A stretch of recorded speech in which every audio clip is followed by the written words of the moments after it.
है कि आदि में परमेश्वर ने आकाश और पृथ्वी की सृष्टि की। पृथ्वी बेडौल और सुनसान पड़ी थी और गहरे जल के ऊपर अंधियारा था।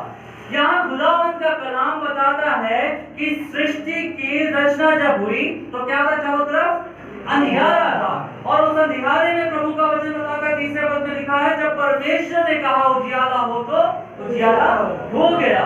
इसलिए हम आज इस खुदावंद के वचन से देखेंगे कि अंधकार से उजियाले की ओर आना, अंधकार से उजियाले की ओर आने के लिए हम देखें किस प्रकार से परमेश्वर ने अंधकार में से उजियाले की सृष्टि की। तो कई बार अनेक बार हम अपने जीवन में इस बात की सोच में पड़े रहते हैं कि हमारा जीवन कहाँ है, हमारा जीवन अंधकार में है कि हमारा जीवन उजियाले में है। जिस प्रकार से लिखा है वचन में कि अंधकार में परमेश्वर ने क्या कहा? उजियाला हो, उजियाला हो गया। ये कुछ इस प्रकार से है कि कमरे में अंधकार है और हम जाकर के वहां क्या करते हैं? लाइट को जलाते हैं। इसका मतलब है कि अंधकार क्या है? पहले से ही है। अंधकार की शक्तियां पहले से ही हैं। अंधकार बहुत प्रारंभ से इस पृथ्वी पर था। जब हम इसके बारे में और अध्ययन करते हैं तो पता चलता है कि जब परमेश्वर के विरुद्ध में उस लूसीफर ने पाप किया और परमेश्वर के तुल्य होने को समझा तो क्या हुआ? परमेश्वर ने उसको और उसकी सेना के साथ क्या किया? उसे जमीन पर, पृथ्वी पर गिरा दिया और उसने क्या किया? पूरी पृथ्वी पर अपने राज्य को फैला लिया। और शैतान का राज्य क्या है? अंधकार को फैलाना। उसने अपने इस अंधकार को इस पूरी पृथ्वी में फैला लिया। इसलिए अंधकार क्या था? यहाँ पर पहले से ही था और परमेश्वर का आत्मा क्या कर रहा था? उस अंधकार में मंडराता था। इस अंधकार में सृष्टि करने के लिए, इस अंधकार में उजियाला करने के लिए, इस अंधकार में एक ज्योति चमकाने के लिए उसका आत्मा क्या करता था? उसमें मंडराता था। और आज का ये जो विषय हमारा है कि अंधकार से उजियाले की ओर, तो हम आज देखेंगे किस प्रकार से खुदावंद ने हमें उस अंधकार में से एक ज्योति चमकाकर उजियाले की ओर लेकर के आता है। जब हम इस वचन को देखते हैं, जब परमेश्वर ने कहा उजियाला हो तो उजियाला हो गया, अर्थात उस खुदावंद ने उस ज्योति को चमकाया। जो ज्योति क्या थी? उजियाले को दिखाती थी। वो ज्योति क्या थी? एक जीवन को दिखाती थी। अंधकार से उजियाले की ओर, मृत्यु से एक जीवन की ओर लाने वाली ज्योति परमेश्वर ने हमें दिखाई है। परमेश्वर ने कहा उजियाला हो और उजियाला हो। आज हम इस खुदावंद के वचन में और अध्ययन करने के लिए हम आगे बढ़ेंगे। यूहन्ना रचित सुसमाचार उसका पहला अध्याय, उसका चौथा और पांचवा पद हम पढ़ेंगे। यूहन्ना रचित सुसमाचार उसका पहला अध्याय, उसकी चौथा और पांचवा पद कोई पढ़ दे। उसमें जीवन था और वह जीवन मनुष्यों की ज्योति था। ज्योति अंधकार में चमकती है और अंधकार ने उसे ग्रहण न किया। लिखा है उसमें जीवन था और वह जीवन मनुष्यों की क्या था? ज्योति था। जब हम परमेश्वर के कलाम को पढ़ते हैं तो उत्पत्ति हमें बताता है कि आदि में परमेश्वर ने आकाश और सृष्टि की रचना की। वहां पर परमेश्वर, पिता, पुत्र और पवित्र आत्मा तीनों सृष्टि में क्या है? सम्मिलित है। वहां पर उस कार्य को करते हैं। और यहाँ पर जो चौथा पद पर लिखा उसमें जीवन था और वो जीवन मनुष्य की क्या था? वो ज्योति था। वो अंधकार में जो ज्योति चमकी, उस अंधकार में जो प्रकाश आया, उस अंधकार को जो भाप लिया, वो प्रकाश क्या थी? मनुष्य की ज्योति थी। और खुदावंद का वचन बताता है कि प्रभु यीशु मसीह ने कहा जगत की ज्योति मैं हूं। और खुदावंद यीशु मसीह इस कलाम में जब हम पढ़ते हैं, लिखा है कि परमेश्वर देहधारी होकर के मनुष्य के बीच में डेरा किया। वो ज्योति जो अंधकार में परमेश्वर ने चमकाई थी, जिसको अंधकार ने क्या किया था? भाप लिया था। जिस प्रकार से लाइट जल रही है और अंधेरे को भाप रही है, अंधकार छिप रहा है, वैसे ही परमेश्वर ने उस ज्योति को चमकाया और उस ज्योति ने क्या किया? अंधकार को भाप लिया, अंधकार छिप गया। अनेक बार हम अपने जीवनों में उस अंधकार से घिरे होते हैं। जब हम खुदावंद यीशु मसीह को ग्रहण नहीं करते, जब हम खुदावंद यीशु मसीह के पीछे चलना नहीं शुरू करते, तब हम क्या करते हैं? संसार के उसी अंधकार में, इस संसारिक अभिलाषाओं में, शारीरिक अभिलाषाओं में, संसार के तमाम बातों में क्या करते हैं? हम घिरे हुए होते हैं और हम क्या करते हैं? उस अंधकार में पड़े रहते हैं। परमेश्वर का वचन बताता है कि परमेश्वर ने अपना इकलौता बेटा भेजा ताकि हम क्या करें? जीवन को पाएं और बहुतायत के जीवन को पाएं। इसका मतलब पहले हम मृत्यु में थे, पहले हम अंधकार में थे, और अंधकार के बाद जब हमने उस ज्योति को ग्रहण किया, उस ज्योति ने क्या किया, हमारे अंधकार को ढांप लिया, खत्म कर दिया, उस अंधकार को हमारे जीवन से निकाल करके बाहर फेंक दिया। और जब हम यीशु मसीह को ग्रहण करते हैं तो उस मृत्यु को जो उसने हमारे लिए दी है, उस मृत्यु को हम ग्रहण करते हैं और उसमें हम क्या करते हैं, अनंत जीवन को प्राप्त करते हैं। जिस प्रकार से लिखा है उसमें जीवन था, और वो जीवन किसमें था, वो जीवन यीशु मसीह में था, और वह जीवन जो जीवन है मनुष्यों की ज्योति था। वो अंधकार में जो उत्पत्ति की पुस्तक में ज्योति चमकी है, वो ज्योति खुदावंद यीशु मसीह, स्वयं प्रभु यीशु मसीह वो ज्योति है जो अंधकार में चमकी, और अंधकार को उसने क्या किया, ढांप दिया। लिखा है ज्योति अंधकार में चमकती है और अंधकार ने उसे ग्रहण कर लिया है। अंधकार ने क्या किया, उसे ग्रहण कर लिया, लेकिन स्वीकार कर लिया। लेकिन यदि जब हम और अध्ययन करें तो हम इसका और गहरा मीनिंग इस प्रकार से प्राप्त करेंगे कि अंधकार पर उसने जय को प्राप्त कर लिया। हालेलुया। इस प्रकार से यहाँ हम साधारण रूप से पढ़ते हैं कि अंधकार में उसे ग्रहण कर लिया। और लोग ग्रहण क्या करते हैं, जब कोई किसी को कुछ देता है तो वो व्यक्ति ग्रहण कर लेता है। एक साधारण सा यहाँ पर मीनिंग है, लेकिन जब हम इसे और गहराई में पढ़ेंगे तो लिखा है कि अंधकार उस पर जयवंत न होने पाया। हालेलुया। यानी अंधकार की जो शक्ति थी वो प्रबल तो थी, लेकिन वो ज्योति पे प्रबल नहीं हो पाई, ज्योति पे वो जयवंत नहीं प्राप्त कर पाई, क्योंकि ज्योति जो है वो इतनी शक्तिशाली है, इतना प्रभाव है उसमें, इतना उसमें एक उसमें इतना सोर्स है कि उसने क्या किया, अंधकार को ढांप लिया, और अंधकार क्या हुआ, उसमें जय को नहीं प्राप्त कर पा रहा। मेरे प्रियो, कई बार हम अपने जीवन के अंधकार में पड़े रहते हैं, कई बार हम अपने जीवन की बुराइयों में पड़े रहते हैं, कई बार हम अपनी बीमारियों में पड़े रहते हैं। हम सोचते हैं कि हमारी बीमारी क्या है, हम बीमारियों में जय नहीं प्राप्त कर सकते, हम बीमारी में जो पड़े हैं वो हमारे जीवन की जो बीमारी है वो हमें कमजोर करती चली जा रही है, हमारे जीवन के जो पाप है वो हमें कमजोर करते चले जा रहे हैं, हम यीशु मसीह में बढ़ नहीं रहे। लेकिन एक बात जो खुदावंद का वचन बताता है कि ज्योति अंधकार में चमकती है। जब हम खुदावंद यीशु मसीह को अपना उद्धारकर्ता करके ग्रहण करते हैं तो लिखा है अंधकार उस पे जयवंत नहीं होने पाता है, बीमारियां हमारे जीवन पे जयवंत नहीं होने पाती हैं, पाप हमारे जीवन में हमारा जयवंत नहीं होने पाता है, हमारी सारी शारीरिक अभिलाषाएं हमारे जीवन पे जयवंत होने नहीं पाती। मेरे प्रियो, अंधकार पहले से ही है, बुराइयां पहले से ही है, तकलीफें पहले से ही है, बीमारियां पहले से ही है, लेकिन जब हम यीशु को ग्रहण करते हैं, उस ज्योति को ग्रहण करते हैं, तो ये सारी चीजें हमारे जीवन पर जयवंत नहीं होती। हालेलुया। खुदावंद कहता है कि अंधकार में जो ज्योति चमकती है उसे अंधकार ग्रहण करता है, लेकिन वो अंधकार उसमें जयवंत नहीं होने पाता है। मेरे प्रियो, हमारी बीमारियों के नाम हो सकते हैं, हमारी तकलीफों के नाम हो सकते हैं, हमें कैंसर हो सकता है, हमारे जीवन में बहुत बड़ी बड़ी बीमारी हो सकती है, लेकिन हमारे जीवन में जब यीशु मसीह है तो वो जयवंत नहीं होने पाएंगी। हालेलुया। मेरे प्रियो, आज के दिन मैं आपको बताना चाहता हूँ, यदि हम अंधकार में हैं, यदि हम बीमारियों में हैं, यदि हम तकलीफों में, तो हम किस प्रकार से हम ज्योति में आएंगे, किस प्रकार से हम प्रभु यीशु मसीह को ग्रहण करने पाएंगे, किस प्रकार से हम खुदावंद के चरणों में आने पाएंगे। जो पहला जो मेरा पॉइंट है वो इस प्रकार से है कि अंधकार का जो प्रभाव है वो ज्योति पर नहीं होने पाया। जिस प्रकार से ये ज्योति चमकी थी, जिस प्रकार से ज्योति ने अंधकार को ढांप दिया, उसी प्रकार से खुदावंद यीशु मसीह ने हमारे सारे पापों को उस कलवरी क्रूस पे कुर्बान होकर के उन्हें सबको मिटा दिया। अब वो जो पाप हमारे जीवन में थे वो जयवंत नहीं होने पाएंगे, वो बीमारियां जो हमारे जीवन में थी वो जयवंत नहीं होने पाएंगी। और आइए हम इसको और समझने के लिए पढ़ेंगे यूहन्ना रचित सुसमाचार का 3 अध्याय उसका 19 पद। यहाँ पर एक निकोदेमस के बारे में बात हो रही है, जो यहूदियों का सरदार है। वो खुदावंद के पास आकर के कुछ प्रश्नों को पूछता है कि मैं अनंत जीवन पाने के लिए क्या करूं। इसलिए हम पढ़ेंगे यूहन्ना रचित सुसमाचार का 3 अध्याय उसका 19 पद। और दंड की आज्ञा का कारण यह है कि ज्योति जगत में आई है और मनुष्यों ने अंधकार को ज्योति से अधिक किया जाना, क्योंकि उनके काम बुरे थे। उनके काम बुरे थे। मैंने जैसा बताया कि अंधकार पहले से था, और लिखा है अंधकार में ज्योति चमकी है, और वो ज्योति यीशु मसीह के रूप में देहधारी होकर क्या किया, शरीर रूप में जन्म लिया है। और लिखा है 19 पद में, जब निकोदेमस और यीशु मसीह बात कर रहे थे, उनके बीच में वार्तालाप हो रहा था, और उसने पूछा, प्रभु मैं अनंत जीवन में प्रवेश करने के लिए क्या करूं। जब हम इसको पढ़ते हैं तो लिखा है 3 पद में कि यहाँ पर पहले तीसरे अध्याय के पहले पद से जब हम पढ़ते लिखा, फरीसियों में निकोदेमस नाम का एक मनुष्य था जो यहूदियों का सरदार था।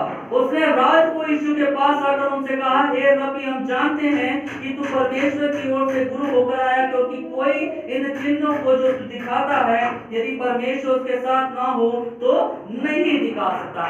यहाँ लिखा है रात को वो यीशु के पास आता है। हम यहाँ पर देखते हैं कि जो रात है वो इस अंधकार को रिप्रेजेंट करती है।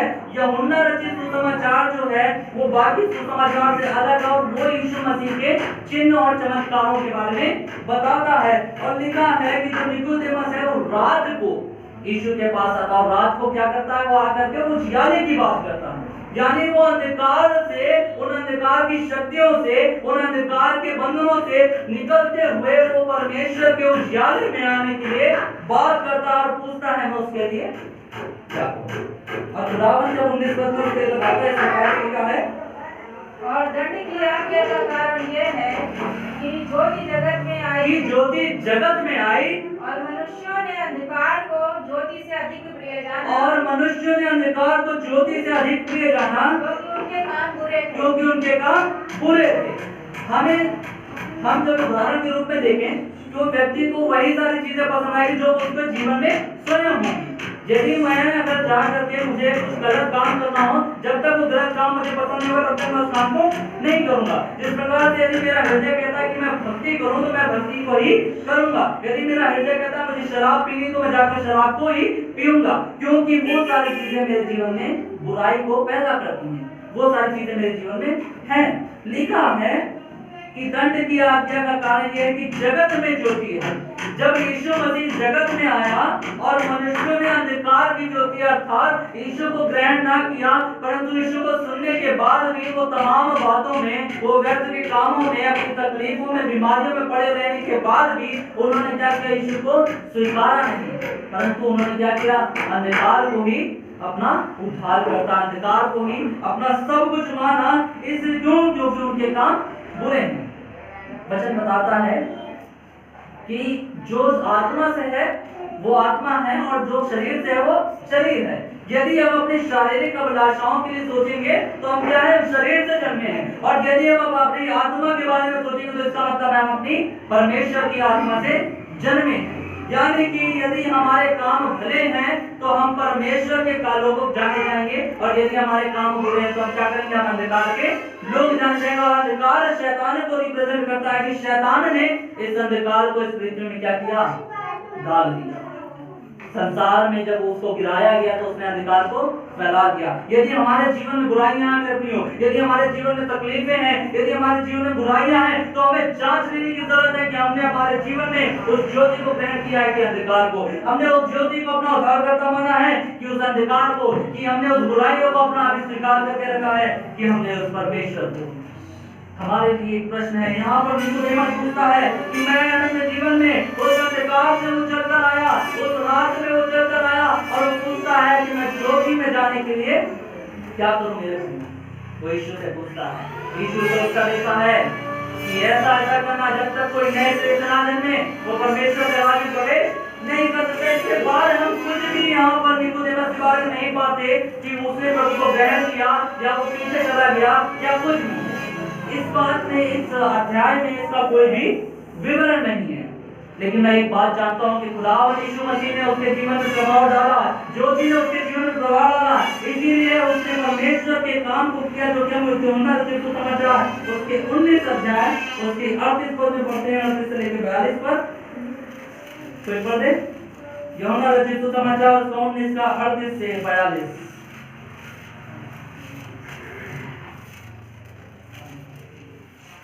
इन बातों के बाद अरमितिया के यीशु ने, जो यीशु का चेला था, प्रतियोगियों के डर से इस बात को छिपाया रखता था, पिलातुस ने विनती की कि क्या वह यीशु का शव ले जा सकता है। पिलातुस ने उसकी विनती सुनी और वह आकर उसका शव ले गया। निकोदेमस भी जो पहले यीशु के पास रात को गया था। यहाँ पर हम पाते हैं कि जो निकोदेमस जो पहले रात को यीशु के पास गया था, आगे लिखा है 50 सेर के लगभग मिला हुआ गंधर्स और एलवा के ले आया। गंधर्स और एलवा ले आया। तब उन्होंने यीशु को शव लिया और यहूदियों के गाने की रीति के अनुसार उसे सुगंध द्रव्य के साथ कफन में लपेटा। बस इतना ही। यहाँ पर हम देखते हैं कि निकोदेमस जो है वो जो रात में यीशु के पास आया था, उस अंधकार से यीशु के पास उस ज्योति को प्राप्त करने आया था। लिखा है कि वो 50 सेर के लगभग मिला हुआ गंधरस और एलवा लेकर आया। किसने आया कि यीशु के शव को ले ले और यीशु के शव को क्या करे, कफन से लपेटे। भले शाम हमारे जीवन में तब दिखाई देते जब हमारे जीवन में क्या होता है, भलाई होती है। जिस प्रकार से हमने अभी पहले पढ़ा कि जिसके जीवन में बुराई होगी वो क्या होगा, वो बुराई में ही पड़ा रहेगा। लेकिन यदि जिसके जीवन में भलाई है, भले काम है, तो इसका मतलब है कि वो क्या है, भलाई करने वाला है, उसने भलाई को ग्रहण किया। पिछले अध्याय में हमने प्राप्त किया कि यीशु मसीह की बातों को सुनने के बाद निकोदेमस ने पता नहीं यीशु को स्वीकार किया, बपतिस्मा लिया कि नहीं लिया। लेकिन ये पद जब हम पढ़ते हैं तो इस बात को बताता है कि कहीं ना कहीं यीशु की इन बातों को निकोदेमस ने क्या किया, अपने जीवन में लागू किया। हो सकता है उसने बपतिस्मा लिया हो सकता है वो यीशु का चेला हो गया हो। इसी कारण से वो क्या करता है, यीशु के शब्द को लेने के लिए आता है। मेरे प्रियो, कई बार हम अंधकार में तो पड़े होते हैं, कई बार हम यीशु के बारे में सुनते तो हैं, लेकिन हम उससे सुनने के बाद हम फिर से अपनी बीमारियों में ही खुश रहते हैं, हम अपनी तकलीफों में ही खुश रहते हैं, हम उस अंधकार में ही खुश रहते हैं। लेकिन क्या हम निकोदेमस के समान उस समय खड़े होते हैं कि जब हम यीशु के लिए हमारी एक आवश्यकता होती है। जब यीशु का शव ले जाना हुआ था तब यहाँ निकोदेमस गया। इसका मतलब है कि निकोदेमस ने क्या किया, यीशु की ज्योति को ग्रहण किया। हालेलुया। जब हम इस परमेश्वर के वचन को पढ़ते हैं तो इस वचन में बताता है कि जब यीशु की ज्योति चमकी है तो उसने अंधकार को ढांप लिया है, अंधकार जयवंत नहीं होने पाया। तो हमारी बीमारियां क्या हैं, हमारी तकलीफें क्या हैं, हमारे संकट क्या हैं, हमारे सारे अंधकार की शक्तियां क्या हैं, जो हमारे उस यीशु के सामने, जो हमारे भीतर है, उसमें प्रबल होने पाएंगी। हालेलुया। तो कभी भी उसमें प्रबल नहीं होने पाएगी। जब यीशु हमारे भीतर है तो अंधकार नहीं होगा। जब यीशु हमारे भीतर है तो बीमारियां नहीं होंगी। जब यीशु हमारे भीतर है तो कोई भी तकलीफें नहीं होंगी। केवल यीशु का आनंद, यीशु की ज्योति हमारे साथ बनी रहेगी। आज जिस प्रकार से हम गवाहियों को सुनते हैं, जिस प्रकार से हम तरह तरह के परमेश्वर के भजनों को गाते हैं, जिस प्रकार से हम परमेश्वर की बातों को करते हैं, ये केवल उस प्रकार से होने पाया कि हमने यीशु को ग्रहण किया। उस अंधकार को हमारे जीवन से मिटा दिया गया है, अंधकार हम पर जयवंत नहीं होने पाया। मेरे प्रियो, आज के दिन मैं आपको बताना चाहता हूँ, जिस प्रकार से निकोदेमस उस अंधकार से निकल गया, यदि आज भी हमारा जीवन उस अंधकार में है, उन बीमारियों में है, तो हम उसे निकालते हुए यीशु के चरणों में लेकर आए और यीशु से कहें कि यीशु, मेरे जीवन में एक ज्योति को चमका। वो ज्योति जो अंधकार में चमकी और जो अंधकार जो ज्योति पर जयवंत नहीं होने पाया, मेरे जीवन के पापों में, मेरे जीवन की बुराइयों में, मेरे जीवन के अंधकार में, वो कभी भी यीशु मसीह की ज्योति पर प्रबल ना होने पाए। हालेलुया। आज हम अपने जीवन में इस निकोदेमस की बात से हम एक निर्णय लें कि परमेश्वर चाहे कुछ भी हो, अंधकार में जीवन प्रवेश नहीं करने पाएगा, क्योंकि जो ज्योति चमकी है उस ज्योति में अंधकार कभी जयवंत नहीं होने पाया। आइए थोड़ा और समझने के लिए हम पढ़ेंगे पौलुस के बारे में, जो कि प्रेरितों का काम उसका 9वां अध्याय उसके 3 से लेकर 8 पद में है। प्रेरितों का काम उसका 9वां अध्याय 3 से लेकर 8 पद मैं आपके लिए पढ़ता हूँ। परंतु चलते चलते वह दमिश्क के निकट पहुंचा तो एकाएक आकाश से उसके चारों ओर एक ज्योति चमकी। मेरे प्रिय, खुदावंद का वचन बताता है, जब हम पौलुस के बारे में पढ़ते हैं तो पौलुस का नाम शाऊल था और वो शाऊल एक ऐसा व्यक्ति था जो कि जाकर के कलीसिया के विश्वासियों को क्या करता था, सताता था, उन्हें मारता था, उन्हें पीटता था और उन्हें कहता था कि तुम यीशु को क्या करो, छोड़ करके तुम अपने फिर से वापस जिस धर्म से आए हो, जिसकी पूजा करते थे, जिसके पीछे चलते थे, उसके पीछे क्या करो, चलना शुरू करो। जिस प्रकार से आज हमारे संसार में हो रहा है, लोग सताव कर रहे हैं, लोग मारे जा रहे हैं, लोग पीटे जा रहे हैं, विरोध हो रहा है, और उस विरोध के समय में शाऊल जो था उस विरोध को किया करता था। यदि शाऊल के पीछे बैकग्राउंड पड़े तो शाऊल एक पढ़ा लिखा, एक बहुत ही ज्ञानीवादी था और वो परमेश्वर के कलाम के विरोध में खड़ा होने वाला एक कट्टर व्यक्ति था। और लिखा है कि वो जब दमिश्क के मार्ग में चलते हुए जा रहा था, जब हम इसके बारे पढ़ते हैं तो प्राप्त करते हैं वो दमिश्क के मार्ग में होकर के जा रहा था कि उस जगह पहुंचे और लोगों को मारे पीटे और मसीहों को क्या करे, पुनः उनके जीवन में वापस भेज दे। जिस अंधकार से वो छूट कर आए हैं यीशु की ज्योति में, उस ज्योति को वो क्या करे, निकाल करके अपने जीवन से उसका इनकार करके क्या करे, फिर से अंधकार में चले जाए। कई बार मेरे प्रियो हमारे जीवन में भी आता है। यदि हम यीशु के पीछे चलते हैं तो सताव हमारे घर से उत्पन्न होता है। हमारे घर वाले कहते हैं कि नहीं तुम यीशु का इनकार कर दो, हमारे पड़ोसी कहते हैं तुम यीशु का इनकार कर दो, हमारे विरोधी आकर खड़े हो जाते हैं तुम यीशु का इनकार कर दो, और वो हमारे जीवन में उस शाऊल के समान हमारे जीवन में क्या करते हैं, फिर से अंधकार को डालते हैं, कार्य करते हैं। मेरे प्रियो, ये शाऊल जो है मसीहों को सताने वाला एक व्यक्ति था, लेकिन खुदा का अनुग्रह उसके जीवन में कैसा हुआ है, उसके जीवन जो अंधकार से भरा हुआ था, उसका जीवन जो बुराइयों से भरा हुआ था, उसका अंधकार में क्या हुआ लिखा है, जब वो चलते चलते हुए दमिश्क के निकट पहुंचा तो एकाएक आकाश से उसके चारों ओर एक ज्योति चमकी। Hallelujah, hallelujah. यीशु की ज्योति उसके सामने चमकी है, जो ज्योति उस अंधकार में चमकी थी, जिस ज्योति में अंधकार जवन नहीं होने पाया, उस अंधकार की ज्योति इस पौलुस के सामने चमकती है। हो सकता है हम यीशु के पीछे चलने वाले ना हो सकता है आज तक हमने यीशु को ग्रहण न किया हो सकता है बुराई हमारे जीवन में हो, अंधकार हमारे जीवन में हो, लेकिन यीशु की ज्योति जब चमकती है तो हमारे जीवन में एक अद्भुत कार्य होता है। आगे लिखा है, और मैं भूमि पर गिर पड़ा और यह शब्द सुना, हे शाऊल तू मुझे क्यों सताता है। मेरे प्रिय, यहाँ पर जब हम इस बात को पढ़ते हैं तो इस बात में लिखा है कि यीशु मसीह उससे कहता है, हे शाऊल तू मुझे क्यों सताता है। वो जो यीशु की ज्योति चमकी है, उस ज्योति से आवाज आती है। हमारे समुद्र जब ज्योति चमकती है वो हमसे बात करती है। जब यीशु हमारे जीवन में आता है वो हमसे बात करता है कि नहीं तुमने मुझे ग्रहण किया है, तुम्हें इस मार्ग में चलकर जाना है, तुम्हें इस कार्य को करना है, तुम्हें वचन के हिसाब से चलना है। जब हम यीशु को ग्रहण करते हैं तो वचन हमसे बातें करना शुरू कर देता है। वचन हमें बताता है तुम ऐसा करोगे तो ऐसा होगा, तुम ऐसा करोगे तो ऐसा होगा, और तुम्हें क्या करेगा, एक सीधा हमें मार्ग दिखाएगा। लिखा है वचन हमारे मार्ग के लिए ज्योति और हमारे पैरों के लिए उजियारा है। वो हमें मार्ग दिखाता है, वो हमें मार्गदर्शन देता है। लिखा है जब यीशु के पीछे, यीशु जब इसके पीछे इसके आगे चमका, ज्योति जब चमकी तो वो कहता है, हे शाऊल तुम मुझे क्यों सताते हो। मेरे प्रियो, यहाँ पर जो शाऊल है, जो पौलुस है, वो यीशु मसीह को नहीं सता रहा है, परंतु वो जाकर के विश्वासी को सता रहा है। यहाँ पर इस बात को जब हम पढ़ते तो एक बात हमें बताते हैं कि जब हमारे विश्वासी जनों को कोई सताता है, जब विरोध परमेश्वर की कलीसिया में आता है, जब विरोध हमारे जीवन में, आपके जीवन में आता है, तो वो केवल हमारे और आपके जीवन में नहीं परंतु यीशु मसीह के जीवन में आता है। जब कोई हमें सताता है वो हमें नहीं परंतु यीशु को सताता है। जब कोई हमारे विरोध में खड़ा होता है तो वो हमारे नहीं परंतु यीशु के विरोध में खड़ा होता है। यहाँ पर लिखा है ज्योति चमकी और उसने कहा तुम मुझे क्यों सताते हो। उसने पूछा, हे प्रभु तू कौन है। उसने कहा, मैं यीशु हूँ जिसे तू सताता है, परंतु अब उठकर नगर में जा और जो तुझे करना है वह तुझसे कहा जाएगा। मेरे प्रियो, कई बार हम सोचते हैं यीशु को ग्रहण कर लिया तो अब जो कुछ भी हमें करना है वो हम अपने हिसाब से करने लगेंगे, लेकिन नहीं। जब यीशु ने जब शाऊल के जीवन में एक उजियारा, एक ज्योति चमकाई तो उससे कहा तू जाओ उस नगर में और तुझे जो कुछ कहा जाएगा तुझे वैसा ही करना है।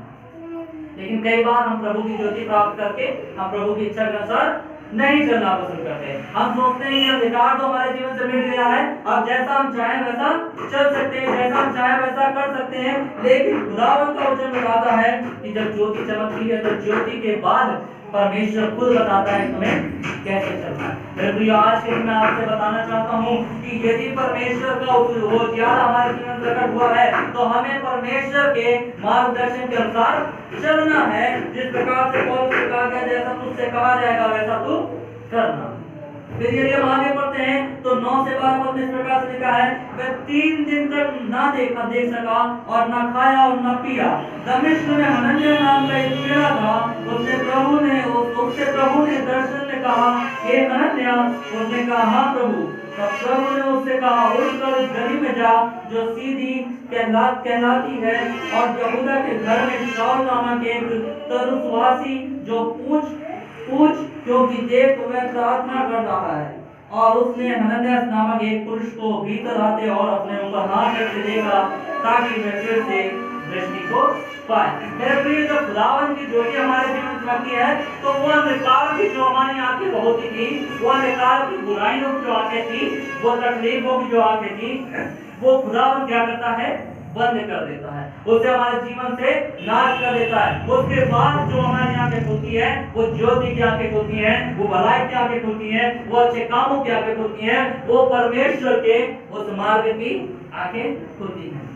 और इस कार्य के लिए परमेश्वर ने हनन्याह को भेजा था। हम जब विश्वासी लोग खुदावंद की ज्योति को ग्रहण करते हैं, तो परमेश्वर पासवान को उस जगह ठहराता है कि वो उन आत्मिक आंखों को खोले। और आत्मिक आंखें उनकी कैसे खुलती हैं? परमेश्वर के प्रचार के द्वारा, परमेश्वर के वचन को ग्रहण करने के द्वारा, परमेश्वर से प्रार्थना करने के द्वारा। और जब पास्टर हमारा जो है हमारे लिए दुआ करता है, वचन से बांटता है, हमें परमेश्वर के वचन में चलना सिखाता है, उन तमाम बातों से क्या होता है? वो ज्योति की आंखें जो खुदावंद ने हमारे जीवन में खोली हैं, उसे वो और आगे बढ़ाता है और हमें मार्ग को दिखाता है। हालेलुया। खुदावंद आज के दिन चाहता है कि जिस प्रकार से इस पौलुस के जीवन में परमेश्वर ने अपनी ज्योति को चमकाया, जिस प्रकार से निकोदेमुस के जीवन में परमेश्वर ने ज्योति को चमकाया और वो अंधकार से निकल करके वो उजियाले की ओर आए, हम विश्वासी लोगों के लिए ये कार्य है कि हम भी उस अंधकार से निकलकर उजियाले में आए। क्योंकि लिखा है 17 वचन में, तब हनन्याह उठकर उस नगर में गया और उस पर अपना हाथ रखकर कहा, हे भाई शाऊल, प्रभु अर्थात यीशु जो उस रास्ते में जिससे तू आया तुझे दिखाई दिया, उसी ने मुझे भेजा है कि तू फिर से दृष्टि पाए और पवित्र आत्मा से भरपूर हो जाए।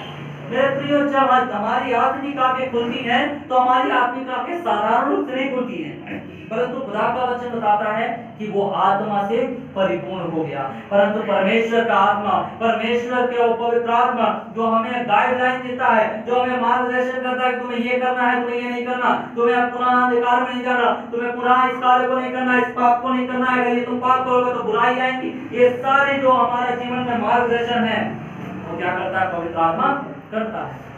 जब हम उस ज्योति में आते हैं, तो ज्योति साधारण रूप से हमें नहीं छोड़ देती, वो ज्योति हमें अंधकार से निकाल करके छोड़कर नहीं चली जाती, नहीं अब तुम करो जो करना है, परंतु क्या करता है? पवित्र आत्मा हमारे जीवन में कार्य करता है और वो क्या करता है? हमें कायल करता है। वो हमारे जीवन में एक अनुग्रह को प्रकट करता है, हमारे जीवन में एक वो आशीष करता है, वो बताता है कि तुम्हें ऐसे मार्ग में चलना है, तुम्हें ये कार्य को करना है। जब हम अंधकार जो उजियाले की ओर आते हैं, तो परमेश्वर की आत्मिक आशीषें, परमेश्वर की भौतिक आशीषें, परमेश्वर की शारीरिक आशीषें, परमेश्वर की पारिवारिक आशीषें, परमेश्वर की चंगाइयां, परमेश्वर का उद्धार, परमेश्वर का अभिषेक हमारे जीवन में उतर नहीं पाता है। हालेलुया। मेरे प्रियो, आज के दिन में बताना चाहता हूँ, जिस प्रकार से पौलुस के जीवन में वो ज्योति चमकी है, जिस प्रकार से पौलुस के जीवन में वो पवित्र आत्मा की भरपूरी हुई है, उस प्रकार से परमेश्वर चाहता है कि हमें जब उसने अंधकार से छुड़ाया, तो हम ज्योति की ओर आकर के हम उस परमेश्वर की आत्मा से परिपूर्ण होने पाए। हालेलुया। जिस प्रकार से खुदावंद के वचन में हमने देखा कि उत्पत्ति में कि परमेश्वर ने कहा उजियाला हो, उजियाला हो गया, और अंधकार में क्या हुआ? जयवंत नहीं होने पाया, वहां लिखा हुआ है, और परमेश्वर ने कहा तो उजियाले को दिन और अंधकार को रात कर दिया। मैंने बताया कि रात के समय में निकोदेमुस जो है वो क्या करता है? वो यीशु के पास आता है, और यहाँ पर लिखा अंधकार को उसने रात का, वो डार्कनेस, वो जो शैतान की शक्तियां हैं, वो जो बुराइयां हैं, वो रात को क्या करती हैं? रिप्रेजेंट करती हैं। रात को बताती कि रात जो है उसको दर्शाता है कि वो अंधकार में है, रात उस बात को दर्शाता है कि वो बुराइयों में है, रात उस बात को दर्शाता है कि वो पाप में है। लेकिन जो ज्योति की संतान है, उनके लिए सारी बातें चाहे कुछ भी काम में नहीं आती, क्योंकि परमेश्वर कलाम बताता है कि अंधकार में जो ज्योति चमकी है, अंधकार उसमें जयवंत नहीं होने पाया। आपने और मुझ में, और आपने और मुझ में जो ईश्वर का, जो प्रभु यीशु मसीह की ज्योति चमकी है, उसमें अंधकार प्रबल नहीं होने पाया है, उसमें बुराइयां प्रबल नहीं होने पाई हैं, उसमें बीमारियां प्रबल नहीं होने पाई हैं, उसमें कोई तकलीफें, वो पाप जो हमारे जीवन में था वो प्रबल नहीं होने पाया है। परंतु खुदावंद की वो आशीष, वो ज्योति जो चमकी है, उसने अंधकार को क्या कर दिया है? ढांप लिया, वो जयवंत हो गया है। खुदावन यीशु मसीह जब क्रूस पे बलिदान हुआ, उसने उस खुदावन ने उस पाप को उस कलवरी क्रूस पे क्या कर दिया, अपने ऊपर उठा करके उसे नष्ट कर दिया है। इसलिए आपकी बीमारियां, मेरी बीमारियां, आपका पाप, मेरा पाप, आपका जीवन का अंधकार, मेरे जीवन का अंधकार अब कुछ नहीं रहा, क्योंकि यीशु की ज्योति चमकी है। और आज खुदावन कहता है जिस प्रकार से पौलुस के जीवन में ज्योति चमकी है और उसने पवित्र आत्मा को ग्रहण किया, पवित्र आत्मा की भरपूरी उसके जीवन में आई है, परिपूर्ण हो गया है, और अब पवित्र आत्मा जो उसे चलाता है, जैसा सिखाता है वो चलता है, और इसी प्रकार से चल करके